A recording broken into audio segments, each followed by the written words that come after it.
In the late Victorian world, few royal families were as unusual or as quietly influential as the household of Princess Mary Adelaide of Cambridge, the woman often called the People's Princess, long before Diana. Warm-hearted, extravagant, deeply charitable, and chronically in debt, Mary Adelaide raised 4 children who lived lives far beyond anything she could have imagined. One daughter would become the Queen of the United Kingdom, shaping the monarchy for the next century. One son would become the Marquess of Cambridge, a British peer who chose loyalty to his adopted nation over his German heritage. Another son would die young and unexpectedly, leaving behind a sealed will that changed royal tradition forever. And the youngest would rise to become an international statesman, helping govern South Africa and Canada. This is the clear, chronological story of what happened to all 4 of Princess Mary Adelaide's children, from birth to legacy, each chapter complete and self-contained. Victoria Mary Augusta. Louise Olga. Pauline Claudine Agnes was born on May 26, 1867, at Kensington Palace in London. She was the first child and only daughter of Princess Mary Adelaide of Cambridge and Francis, Duke of Teck. Through her mother, May was a great-granddaughter of King George III, making her a member of the British royal family despite her father's German morganatic origins. The Teck title itself was relatively minor in European royal terms, but May's British royal blood through the Cambridge line gave her a place in the succession, albeit a distant one. Her birth was attended by members of the royal household, and Queen Victoria took a personal interest in her young cousin. The child was christened with an elaborate string of names reflecting her mixed British and continental heritage. From the beginning, May occupied an unusual position, royal by blood and rank, but without the wealth typically associated with such status. Her parents' financial difficulties would define much of her early life, but they could not diminish the genuine royal lineage she carried. May's childhood at Kensington Palace and White Lodge in Richmond Park was marked by a peculiar contrast between high social status and chronic financial strain. Princess Mary Adelaide's generous nature and extravagant spending habits meant the family lived perpetually beyond their means. Despite occupying grace and favor royal residences, the Tecks struggled to maintain the lifestyle expected of their position. Creditors regularly pursued them, and economies had to be made in ways that were both humiliating and well known within court circles. May grew up acutely aware of this tension between what her family represented and what they could actually afford. The household maintained royal protocols and entertained distinguished guests, but behind the scenes, bills went unpaid and staff wages were delayed. This experience instilled in May a lifelong appreciation for financial prudence and careful management. She observed her mother's popularity with the public and her father's more reserved demeanor. The contrast between her mother's warmth and her father's Austrian formality influenced May's own developing sense of royal duty. She learned early that rank brought obligations that money alone could not fulfill, and that dignity could be maintained even under financial pressure. May's education followed the traditional pattern for royal and aristocratic girls of the Victorian era. She was taught at home by governesses rather than attending any formal school. Her curriculum included languages, particularly French and German, which she spoke fluently. She studied history, literature, music, and art, developing the cultivated tastes expected of a royal princess. Her mother ensured that charitable work and moral instruction formed central components of her upbringing.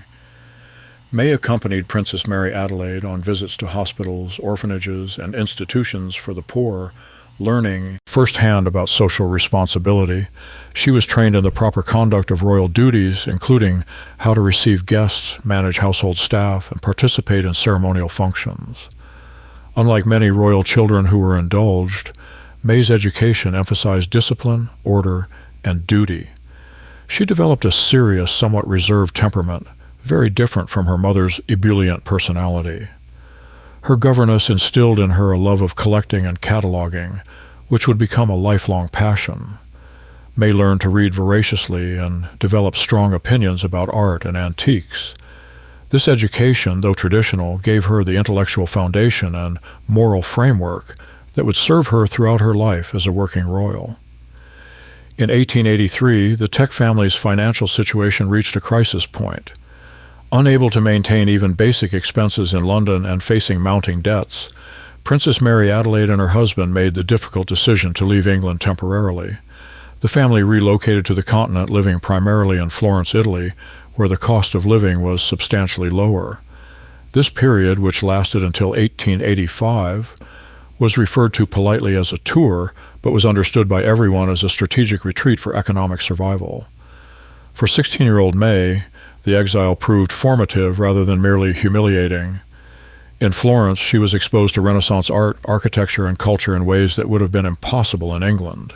She visited museums, churches, and private collections, developing the connoisseurship that would later define her approach to the royal collection. The family also spent time in Germany, strengthening May's connections to her father's side of the family. The experience taught her resilience and adaptability. She witnessed how her mother maintained dignity despite reduced circumstances and how carefully managed resources could stretch further than careless abundance. The European exile ended in 1885 when improved family finances and Queen Victoria's support made return possible. May came back to England more cultured, more worldly, and more determined never to live in such precarious circumstances again. The Tech family's return to England in 1885 marked the beginning of May's emergence as a figure of interest within royal circles. Now 18 years old, she began participating more fully in court life and social events. Queen Victoria, who had always taken an interest in her Cambridge relatives, observed May's development with approval.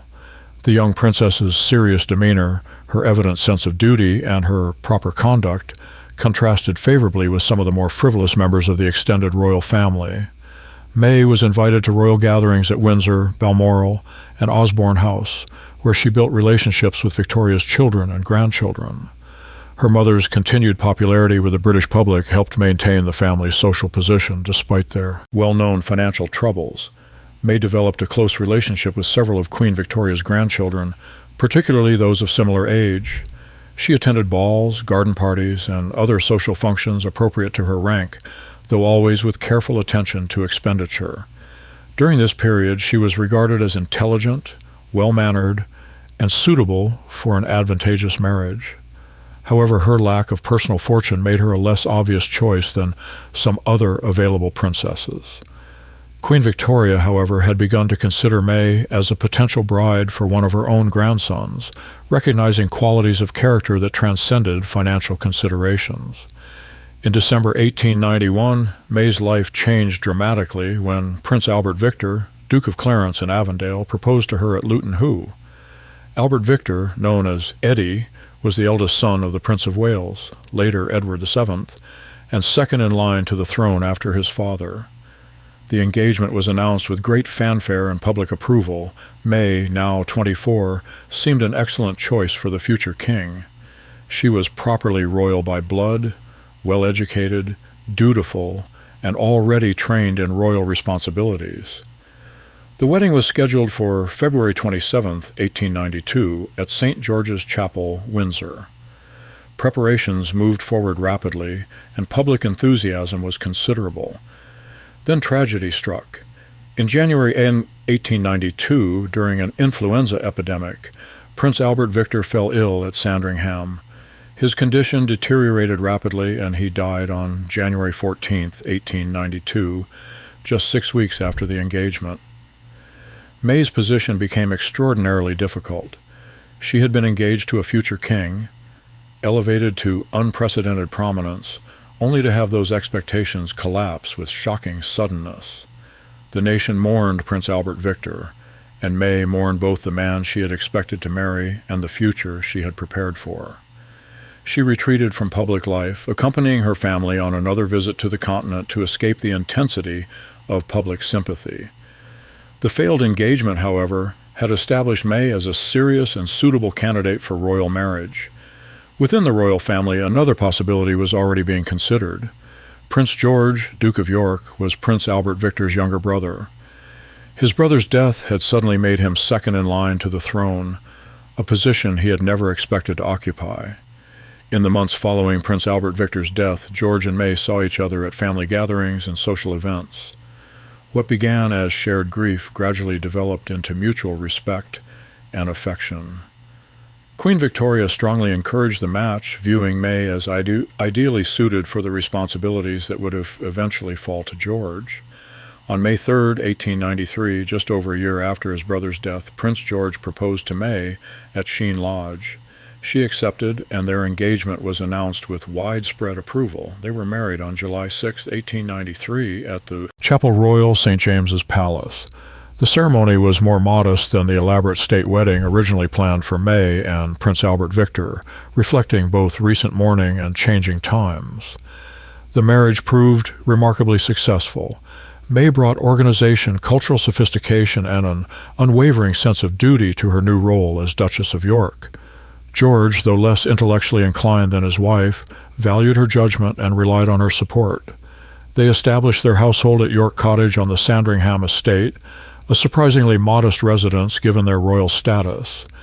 May adapted to her husband's preferences while quietly exerting significant influence over household management and the upbringing of their children. As Duchess of York, May began the public duties that would define the rest of her life. She accompanied Prince George on official engagements throughout Britain, visiting hospitals, schools, charitable institutions, and civic ceremonies. In 1901, when Queen Victoria died and Edward VII became king, George inherited the title Duke of Cornwall and was created Prince of Wales. May became Princess of Wales, dramatically increasing her public profile and responsibilities. The couple undertook major royal tours, including an extensive visit to the British Empire's colonies and dominions in 1901, traveling to Gibraltar, Malta, Ceylon, Singapore, Australia, New Zealand, South Africa, and Canada. These tours lasted months and required May to master the ceremonial aspects of royal representation while maintaining the dignity expected of her position. She proved exceptionally capable at public engagements, though her somewhat reserved manner was sometimes mistaken for coldness. May focused particularly on supporting institutions related to nursing, hospitals, and women's welfare. She became patron of numerous charitable organizations, bringing the same systematic approach to philanthropy that she applied to everything else. During this period, she also gave birth to 6 children between 1894 and 1905, managing both motherhood and increasing royal duties. Her experience as Princess of Wales prepared her thoroughly for the role she would eventually assume as Queen. On May 6, 1910, King Edward VII died and Prince George became King George V. May, at age 43, became Queen Mary, Queen Consort of the United Kingdom. The role transformed her from supporting player to one of the central figures in British public life. She took her responsibilities with characteristic seriousness, viewing the monarchy as an institution requiring constant maintenance and modernization. Queen Mary worked closely with King George V during a turbulent period that included the constitutional crisis over the House of Lords, Irish Home Rule agitation, the outbreak of World War I in 1914, and the dramatic social changes that accompanied the war. During the First World War, Queen Mary became a symbol of national resilience. She visited hospitals and munitions factories, organized relief efforts for soldiers' families, and maintained morale through consistent public appearances. She adapted royal protocols to wartime conditions, instituting economies at the palaces and supporting the war effort publicly. In 1917, amid anti-German sentiment, she and King George V changed the royal family's name from the House of Saxe-Coburg-Gotha to the House of Windsor. Queen Mary strongly supported this decision and the related requirement that other family members renounce their German titles. Her approach to queenship combined traditional ceremonial duties with practical engagement in contemporary issues, establishing a model that would influence British monarchy for generations. Queen Mary's children would determine the future of the British monarchy. Her eldest son, Edward, was born in 1894 and became Prince of Wales in 1910. He would briefly reign as Edward VIII before abdicating in 1936. Her second son, Albert, born in 1895, would become King George VI in 1936 following Edward's abdication, and his daughter Elizabeth would become Elizabeth II. Her third son, Henry, born in 1900, would become Duke of Gloucester and carry out royal duties for decades. Her fourth son, George, born in 1902, would become Duke of Kent and die in active service during World War II. Her daughter Mary, born in 1897, would marry Viscount Lascelles and become Princess Royal. Her youngest son, John, born in 1905, suffered from epilepsy and learning disabilities, living apart from the family and dying in 1919 at age 13. Queen Mary's approach to child rearing reflected her Victorian upbringing. She emphasized duty, discipline, and proper conduct over emotional expression or physical affection. Her relationship with her children was formal and somewhat distant by modern standards, though she was deeply concerned with their proper development. The upbringing she provided, particularly for her sons, prepared them for lives of royal service, but also created emotional tensions that would surface in various ways. Her influence on George VI proved particularly significant, as he relied heavily on her advice during the difficult early years of his unexpected reign. King George V died on January 20, 1936, leaving Queen Mary a widow at age 68. The year that followed proved extraordinarily challenging. Her son Edward VIII succeeded his father, but within months began pursuing his intention to marry Wallis Simpson, an American divorcee. Queen Mary, who viewed royal duty as paramount, was appalled by her son's willingness to prioritize personal happiness over constitutional responsibility. She supported her second son Albert's succession as George VI following Edward's abdication in December 1936. During World War II, Queen Mary served as a symbol of continuity and resilience. She spent much of the war at Badminton House in Gloucestershire as a guest of the Duke of Beaufort, organizing salvage drives and supporting local morale. She maintained correspondence with servicemen and continued her charitable work despite advancing age. After the war, she returned to Marlborough House in London, where she lived quietly but remained engaged with family matters. She took great interest in her granddaughter Princess Elizabeth, the heir presumptive, and later Elizabeth II.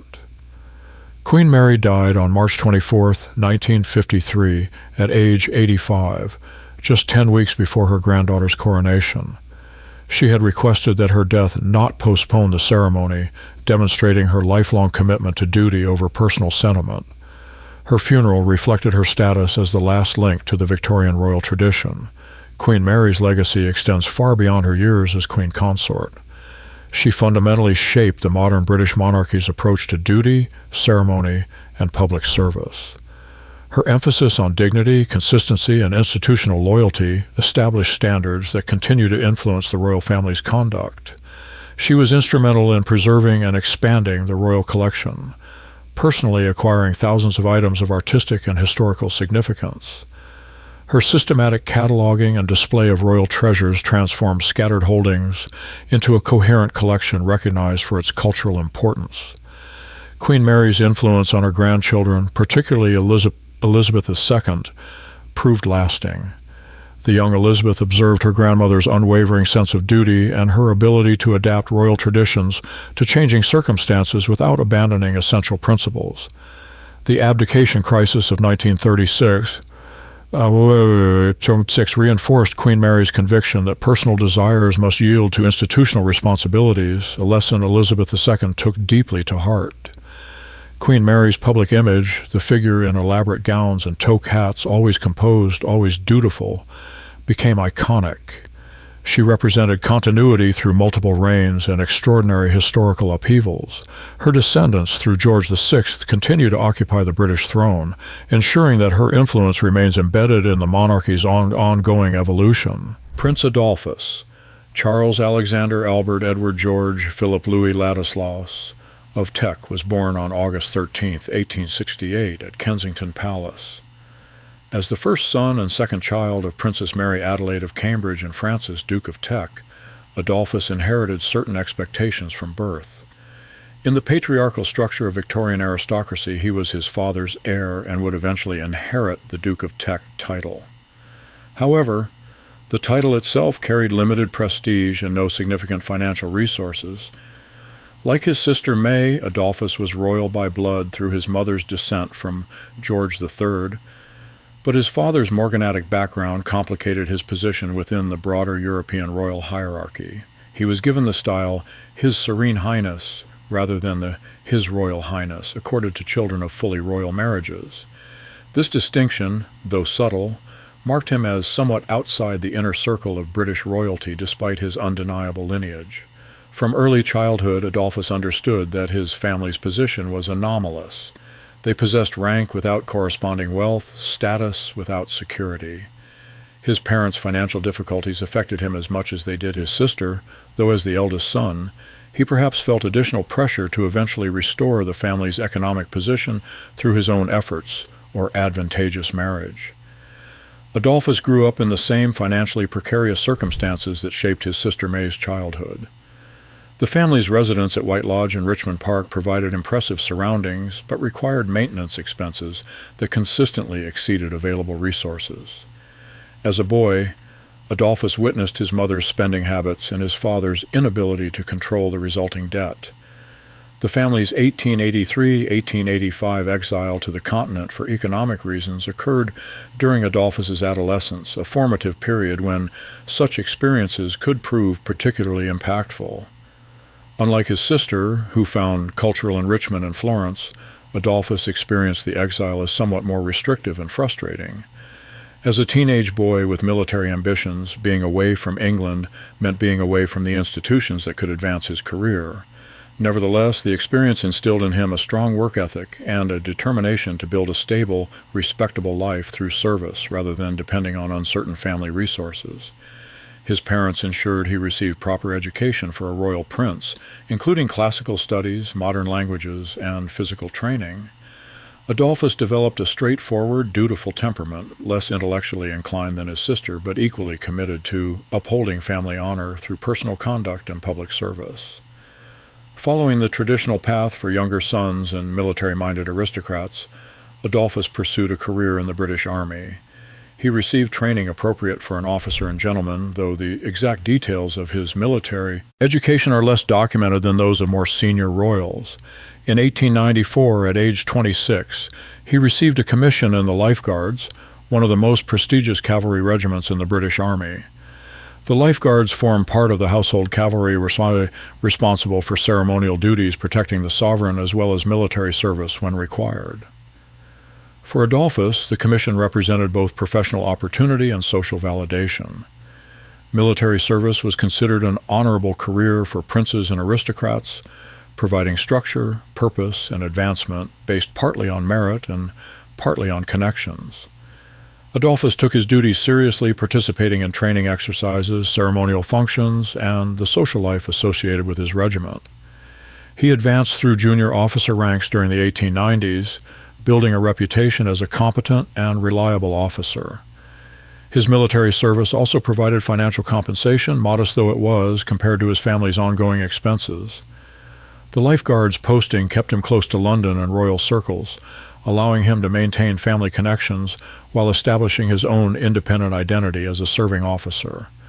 The Second Boer War, which began in October 1899, provided Adolphus with his first opportunity for active combat service. British forces faced unexpectedly stiff resistance from Boer commandos in South Africa, and the conflict required deployment of regular army units, including elements of the household cavalry. Adolphus volunteered for service and was deployed to South Africa, where he participated in operations against Boer forces. The war proved more challenging than British military planners had anticipated, with conventional tactics proving ineffective against mobile Boer guerrilla fighters. Adolphus served with distinction during the campaign, demonstrating personal courage and competent leadership under difficult conditions. His service was officially recognized when he was mentioned in dispatches, a formal commendation for gallant or meritorious action in the face of the enemy. This recognition elevated his status within military circles and validated his credentials as a serious professional officer rather than merely a ceremonial royal figure. The combat experience in South Africa shaped Adolphus's understanding of modern warfare and imperial service. He witnessed both the capabilities and limitations of traditional British military organization when confronted with unconventional opposition. Upon his return to Britain, his reputation as a combat veteran added weight to his continued military career and enhanced his standing within both military and aristocratic society. On July 10, 1894, shortly after receiving his commission in the Life Guards, Adolphus married Lady Margaret Evelyn Grosvenor at St. George's Chapel, Windsor Castle.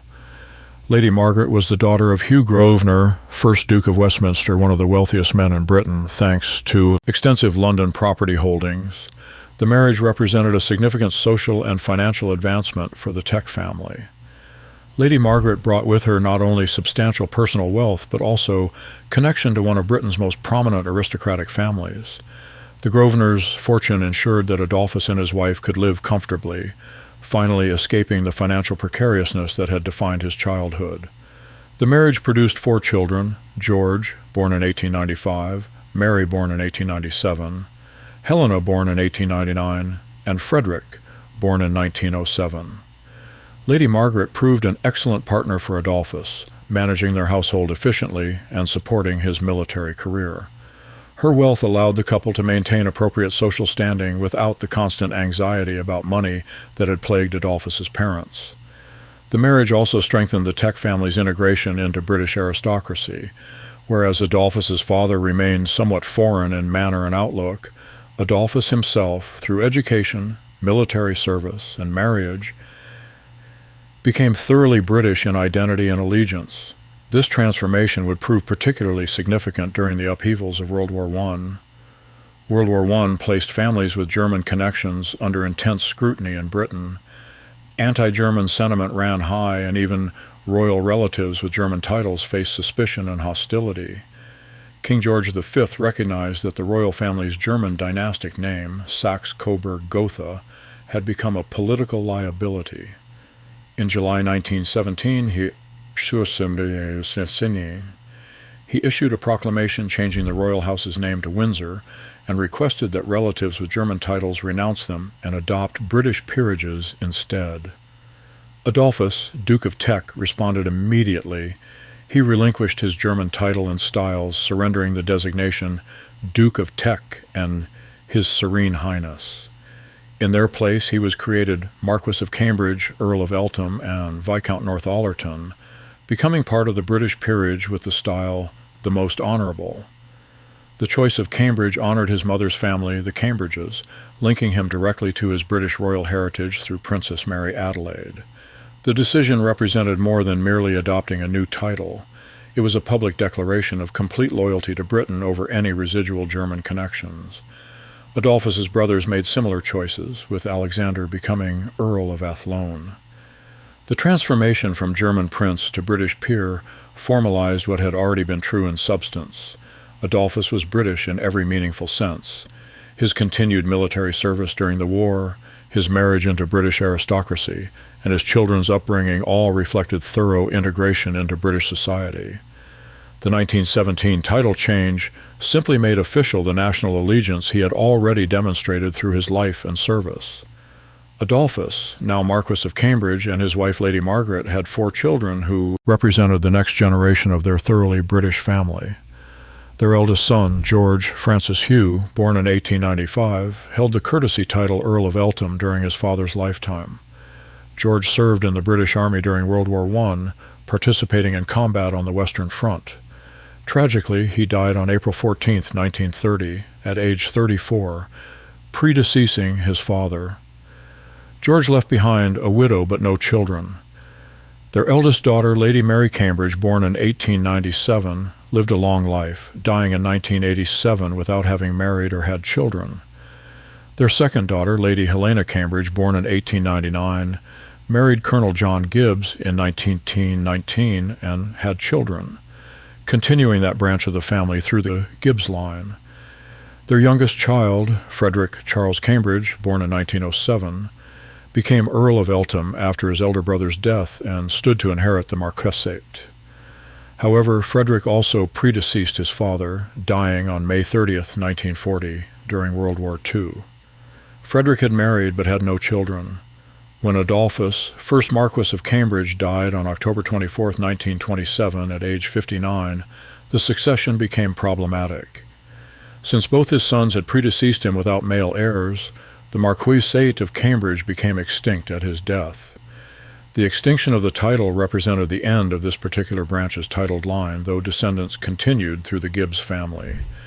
Adolphus, Marquess of Cambridge, left a legacy defined primarily by loyalty, duty, and thorough integration into British aristocratic life.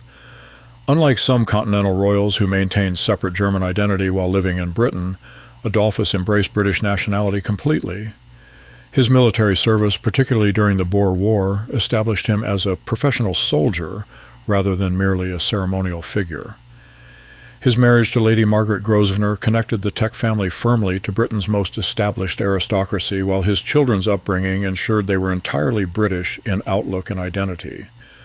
The 1917 renunciation of German titles, which Adolphus accepted without apparent hesitation, symbolized a choice many British-German families faced during the war. His decision to become Marquess of Cambridge rather than clinging to foreign titles demonstrated pragmatism and genuine patriotism.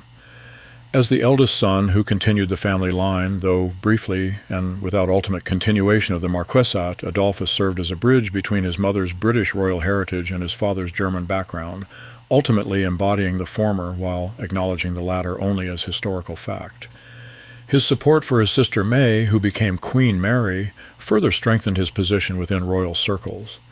Though he never achieved the prominence of his sister or youngest brother, Adolphus fulfilled his role with dignity and competence, serving as a representative of duty over ambition, service over status. Prince Francis Joseph Leopold Frederick of Teck was born on January 9, 1870, at Kensington Palace. As the third child and second son of Princess Mary Adelaide and Francis, Duke of Teck, Francis occupied a middle position in the family structure. Unlike his older siblings, who felt particular pressure from being eldest children, Francis experienced somewhat more freedom from immediate expectations. From childhood, he displayed a personality markedly different from his serious elder siblings. Where May was disciplined and Adolphus dutiful, Francis was charming, sociable, and inclined toward pleasure and spontaneity. He possessed the social ease and personal charisma his siblings sometimes lacked, making him popular in social settings. However, these same qualities, unchecked by the sense of duty that governed his siblings, would lead him into difficulties. Francis inherited his mother's warmth and his father's continental sophistication, but without the stabilizing influence of strong self-discipline.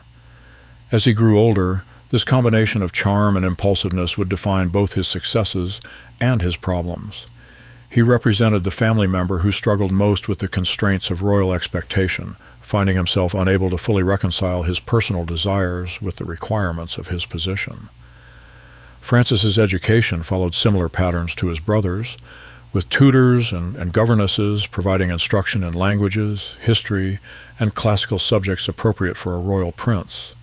However, unlike his siblings, Francis proved a difficult and rebellious student. He chafed under disciplinary structures and frequently tested boundaries with his tutors. His behavior deteriorated sufficiently that he was expelled from at least one educational institution, a source of considerable embarrassment for his family. His parents eventually concluded that Francis required stronger structure than traditional education provided. The military offered a potential solution. It combined discipline with active engagement, potentially channeling Francis's energy productively. Around the turn of the century, Francis was steered toward a military career, following his brother Adolphus's example, but with less natural inclination for military discipline. His parents hoped that regimental life would provide the external controls Francis seemed unable to impose on himself. The decision reflected both practical necessity and desperate hope that military service might reform a wayward son before his behavior caused more serious family embarrassment. Francis did eventually receive a military commission, but the pattern of impulsive behavior established during his education would continue to manifest throughout his life. Despite his undisciplined youth, Francis performed credibly during military service. He participated in the Sudan campaign, culminating in the Battle of Omdurman on September 2, 1898. This campaign aimed to reestablish Anglo-Egyptian control over Sudan following the Mahdist uprising. The Battle of Omdurman represented a significant military engagement where British and Egyptian forces under General Kitchener decisively defeated the Mahdist forces. Francis served with distinction during the campaign, demonstrating that his lack of academic discipline did not translate to cowardice or incompetence in combat. He showed personal bravery under fire and performed his duties capably enough to earn recognition. Following the campaign, Francis was awarded the Distinguished Service Order, a military decoration recognizing meritorious or distinguished service in combat. The DSO was a significant honor. indicating that Francis had performed his duties well beyond minimum expectations. This military success represented the high point of Francis's public career, demonstrating that he could excel when engaged in activities that suited his temperament. The Sudan campaign also placed Francis among a generation of young British officers who participated in late Victorian imperial campaigns, earning combat credentials that enhanced their social standing and military prospects. However, unlike some of his contemporaries who built on military success to establish stable careers, Francis struggled to maintain the discipline and focus he had demonstrated in combat once he returned to peacetime social life. After his return from Sudan, Francis became increasingly involved in the social life of Edwardian high society. He was known for his charm, wit, and ease in social situations, making him a popular figure at parties, clubs, and social gatherings. However, Francis also developed expensive habits that his family's limited resources could not support. He gambled, often heavily, accumulating significant debts at fashionable gaming establishments. His social circle included both aristocrats and less reputable characters, and rumors circulated about his financial difficulties and questionable associations. The contrast between his public charm and his private financial chaos caused ongoing distress to his family, particularly to his sister May, who by this time was Princess of Wales and keenly aware of how family scandal could affect the monarchy. Francis's gambling debts became sufficiently serious that his family and connections intervened multiple times to settle accounts and prevent public scandal.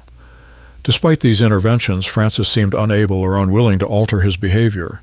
He continued to live beyond his means, maintaining appearances in public while struggling financially in private, ironically repeating the pattern that had defined his mother's life, though without her redeeming commitment to charitable work.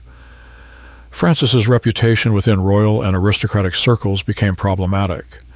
He was tolerated for his family connections and personal charm, but increasingly viewed as unreliable and irresponsible. His inability to maintain the dignity expected of a royal prince, even a relatively minor one, created ongoing tension with his siblings and broader family networks. Francis's most controversial personal relationship involved Ellen, Countess of Kilmorey, a married woman from aristocratic Irish circles. The nature and duration of their relationship remained somewhat obscure, as such matters were handled with considerable discretion in Edwardian society. However, it was sufficiently well known within social circles to attract comment and concern. Relationships between unmarried royal men and married women, while not uncommon in late Victorian and Edwardian society, created particular difficulties for families concerned with reputation and scandal. Francis's involvement with the Countess of Kilmorey suggested a pattern of behavior that prioritized personal pleasure over family reputation or social propriety. The relationship may have been romantic, financial, or both. Francis's chronic need for money made him vulnerable to various forms of complicated entanglement. Whatever its precise nature, the connection to Lady Kilmorey became significant after Francis's death when questions arose about his estate and his will. The relationship represented Francis's broader inability to maintain the careful boundaries that royal and aristocratic life required, particularly for unmarried men whose conduct reflected on their families. His sister May, now Princess of Wales approaching queenship, found such associations particularly problematic, as they created potential scandal at precisely the time when the monarchy faced increasing public scrutiny and changing social expectations. Francis's life ended unexpectedly in 1910. He underwent surgery, possibly related to pneumonia or respiratory complications, and died from complications on October 22, 1910, at age 40. His death at relatively young age shocked the family, though perhaps not entirely surprisingly given his lifestyle. What followed proved more controversial than his death itself.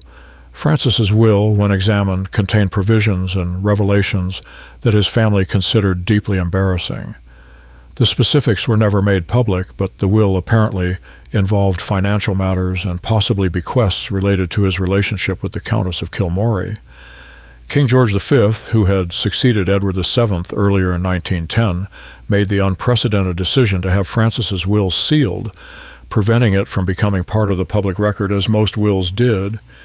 This action established a precedent for royal wills protecting family privacy but also raising questions about what exactly Francis's will contained that required such extraordinary measures.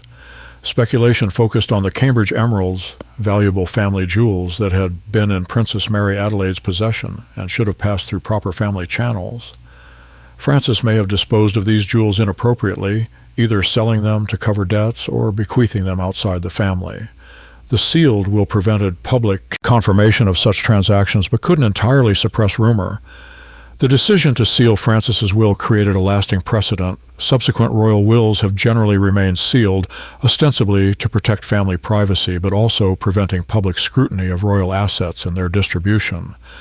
Francis's legacy within the Teck family history stands in marked contrast to his siblings' achievements. Where May became Queen Mary, Adolphus became Marquess of Cambridge, and Alexander became Earl of Athlone and distinguished imperial statesman, Francis remained the problematic younger son whose life never fulfilled its early promise. His military service in Sudan represented genuine achievement, demonstrating that he possessed courage and capability when properly engaged. The DSO he earned was a legitimate honor reflecting real service. However, he proved unable to translate military success into stable civilian life. His gambling, his questionable associations, and his controversial relationship with the Countess of Kilmorey created ongoing difficulties for a family already navigating complex social and political waters. Francis's sealed will established a precedent with lasting consequences for royal privacy and public accountability. The practice of sealing royal wills, which continues to modern times, began with the need to protect Francis's posthumous reputation and shield his family from embarrassing revelations. In family memory, Francis served as a cautionary figure, the charming prince who lacked the self-discipline necessary for royal life, whose personal weaknesses created scandal that required extraordinary measures to contain. His relatively short life and problematic legacy stood as a reminder that royal birth brought responsibilities as well as privileges, and that personal conduct mattered not only for individual reputation but for family and institutional standing. Prince Alexander Augustus Frederick William Alfred George of Teck was born on April 14, 1874, at Kensington Palace. As the fourth child and youngest son of Princess Mary Adelaide and Francis, Duke of Teck, Alexander arrived 6 years after Francis, making him distinctly the baby of the family. His birth came at a time when his mother was approaching 40 and his father 49, suggesting Alexander may not have been entirely expected. As the youngest child, Alexander grew up somewhat in the shadow of his older siblings, particularly his sister May, who was 7 years his senior, and his eldest brother Adolphus, 6 years older. By the time Alexander was old enough to be aware of family dynamics, the pattern of financial difficulty was well established, and the family's exile to Europe for economic reasons occurred during his childhood. Unlike his older siblings who remembered better times, Alexander grew up entirely within the context of financial constraint, which may have shaped his more pragmatic, less status-conscious approach to life and career. He was educated in the manner appropriate for a youngest son, comprehensively but without the particular attention paid to eldest sons or daughters who might marry very prominently. Alexander developed a straightforward, unpretentious character, perhaps because the youngest child often learns to navigate family dynamics rather than commanding attention through birth order alone. Alexander's education prepared him for military service, following the established path for royal younger sons. He attended the Royal Military College, Sandhurst, the premier British institution for training army officers. Sandhurst provided rigorous military education, physical training, and instruction in leadership, tactics, and military science. Alexander proved a capable student, neither brilliant nor troublesome, demonstrating steady competence rather than exceptional distinction. He received his commission and began his military career in the late 1890s, joining the 7th Hussars, a cavalry regiment. His early military career followed conventional patterns for young officers of good family: regimental duties, training exercises, and gradual advancement through junior ranks. Unlike his brother Francis, whose undisciplined youth caused concern, Alexander showed consistent reliability and professionalism. He approached military service seriously, viewing it as a genuine career rather than merely a socially acceptable occupation for aristocrats. His temperament suited military life. He accepted discipline, performed duties without complaint, and demonstrated the steady competence that armies value in junior officers. While perhaps lacking the brilliance that produces famous commanders, Alexander possessed the reliability that makes competent professional officers who serve effectively throughout their careers. This early military formation would prove excellent preparation for the varied roles he would eventually occupy. Like his brother Adolphus, Alexander participated in the Second Boer War, serving in South Africa from 1899 to 1902. The conflict provided his first combat experience and tested the training he had received at Sandhurst and with his regiment. Alexander served in several engagements during the campaign, participating in operations against Boer commandos and experiencing the frustrations of fighting an elusive enemy employing guerrilla tactics. He demonstrated personal courage and capable leadership, earning respect from fellow officers and men under his command. His service was officially recognized through mentions in dispatches, commendations indicating gallant or meritorious conduct. These were not automatic recognitions, but reflected genuinely creditable performance under combat conditions. Following the Boer War, Alexander continued his military career with enhanced credentials. His combat experience elevated him above officers who had only peacetime service, while his commendations validated his capabilities. He advanced through ranks during the first decade of the 20th century, building a solid, if unspectacular, military record. His service in Africa also exposed him to imperial administration and the complexities of governing diverse populations across vast territories, experiences that would prove relevant to his later roles. The Boer War generation of British officers, including Alexander, learned lessons about modern warfare, logistics, and the challenges of asymmetric conflict that would inform their approach to subsequent military challenges. On February 10, 1904, Alexander married Princess Alice of Albany at St. George's Chapel, Windsor Castle. Princess Alice was the daughter of Prince Leopold, Duke of Albany, Queen Victoria's youngest son, and Princess Helena of Waldeck and Pyrmont. Through this marriage, Alexander became directly connected to Queen Victoria's immediate descendants, significantly elevating his position within royal circles. Princess Alice brought royal pedigree, excellent connections, and a strong personality to the marriage. She was intelligent, well-educated, and actively interested in public service, particularly nursing and medical care. The marriage proved exceptionally successful, with Alice becoming an active partner in Alexander's subsequent roles rather than merely a supportive spouse. The couple had 3 children: Princess May Helen Emma, born in 1906, Prince Rupert Alexander George, born in 1907, and Prince Maurice Francis George, born in 1910.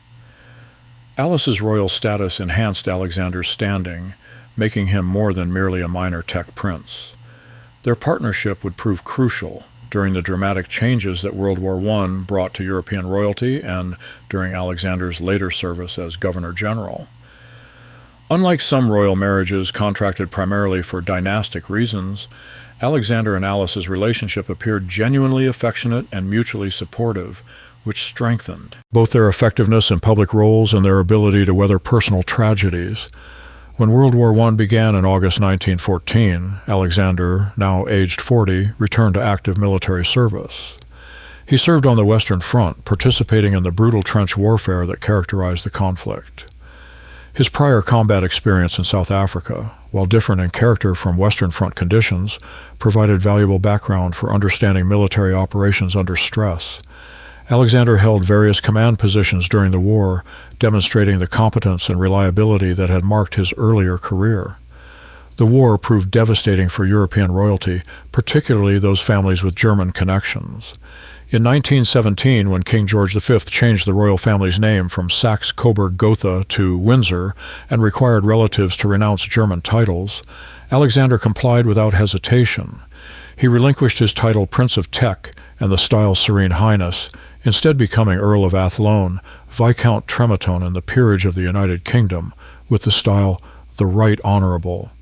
The title Athlone referenced an Irish town, linking Alexander to another part of the United Kingdom while completely breaking with German associations. Like his brother Adolphus's choice of Cambridge, Alexander's acceptance of Athlone represented both pragmatic political necessity and genuine national loyalty. His continued service during the war, fighting against Germany, made clear where his allegiance lay. The 1917 title change formalized what was already true. Alexander was thoroughly British in identity, loyalty, and service.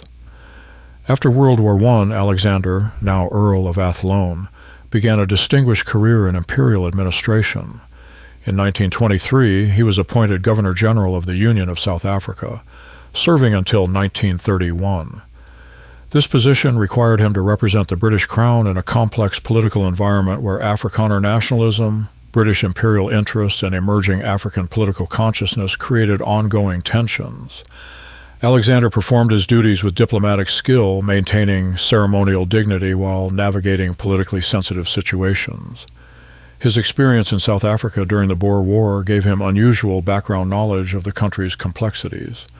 Following his South African service, Alexander held various military and ceremonial positions before being appointed Governor-General of Canada in 1940, succeeding Lord Tweedsmuir.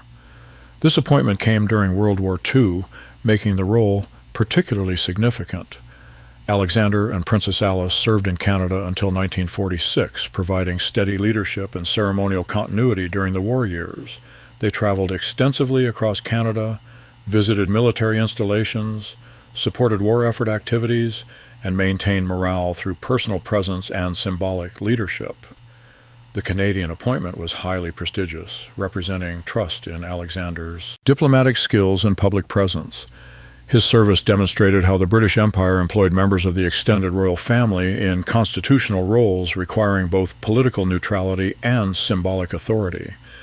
Alexander's successful tenures in both South Africa and Canada validated his capabilities as a statesman and representative of the Crown beyond merely ceremonial capacity. The Earl and Countess of Athlone's family experienced both joy and tragedy. Their daughter, Princess May, born in 1906, married Sir Henry Abel Smith in 1931. She lived a long life, dying in 2004, and had children who continued the family line. Through Princess May Abel Smith, the bloodline of Princess Mary Adelaide of Cambridge continues into the 21st century. However, both of Alexander and Alice's sons predeceased them. Prince Maurice, their youngest child, died in infancy in 1910, just months after his birth. Prince Rupert, born in 1907, initially appeared healthy and showed promise. He was educated at Eton and participated in family life normally. However, he suffered a traumatic brain injury in a car accident in France in 1928. Despite receiving medical treatment, complications developed, and Rupert died on April 15, 1928, at age 20. His death devastated his parents and meant that the earldom of Athlone would eventually become extinct, as there was no male heir to continue the title. Alexander continued his public service despite these personal losses, maintaining the dignity and professionalism expected of him. He and Alice lived long lives, with Alexander dying on January 16, 1957, at age 82. The earldom of Athlone became extinct at his death, as no male descendants survived to inherit.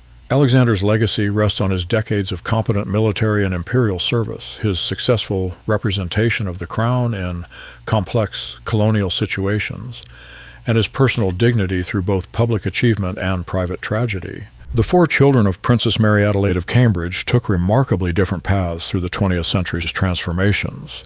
Princess May became Queen Mary, fundamentally shaping the modern British monarchy through her unwavering commitment to duty and her influence during the abdication crisis and World War II. Her descendants continue to occupy the British throne through her son George VI and granddaughter Elizabeth II.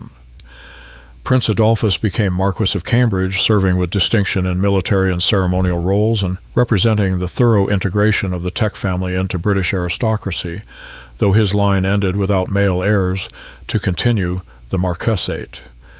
Prince Francis died young after a troubled life, his sealed will establishing a precedent for royal privacy that continues to modern times. Prince Alexander became Earl of Athlone, distinguishing himself through decades of imperial service as Governor-General of South Africa and Canada, though his line also ended without male heirs. Together, these 4 lives demonstrated how one family navigated the transition from Victorian propriety to modern constitutional monarchy, from secure Germanic royal connections to British national identity, from imperial certainty to post-war transformation. Their mother's financial difficulties and social position prepared them unexpectedly well for a century that would challenge and ultimately end many European royal houses. By choosing duty, service, and British loyalty over status and foreign connections, Mary Adelaide's children ensured their family's lasting influence on the institution they served.